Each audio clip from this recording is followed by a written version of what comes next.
Rain or shine, no problem in Japan. Just bring your transparent umbrella.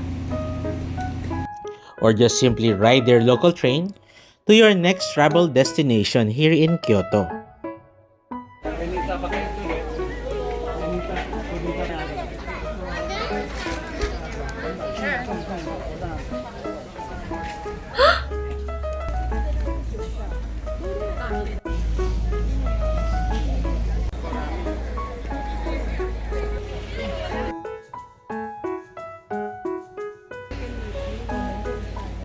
So nakita niya naman yung map kanina, no? So basically ano siya, mahabang paakyat pataas.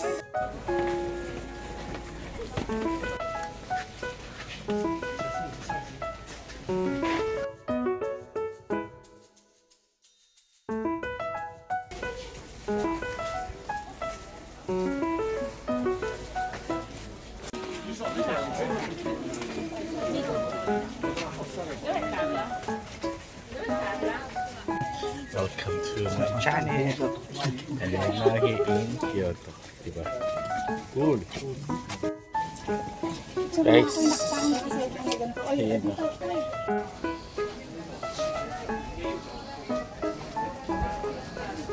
Wow.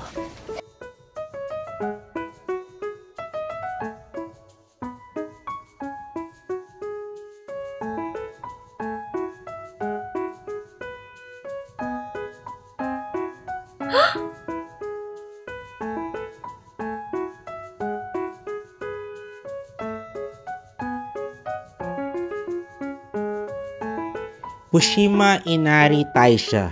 Truly, from red-orange color to nature green trees, it's really a love it place. You know, we're kinda rushing back to the train station to make it the 3:20 train ride.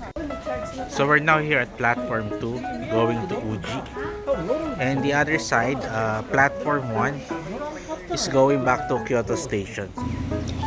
Arriving at Uji, well, it's still raining, but I still got my transparent umbrella, you know. Well, Uji is very near in Kyoto, and a lot of temples or shrines that you can visit. But now, it's raining, so I'm just trying to walk around in their Uji River, diba? And from there, a sip coffee on this cold weather, rainy Japanese atmosphere. Dude, no?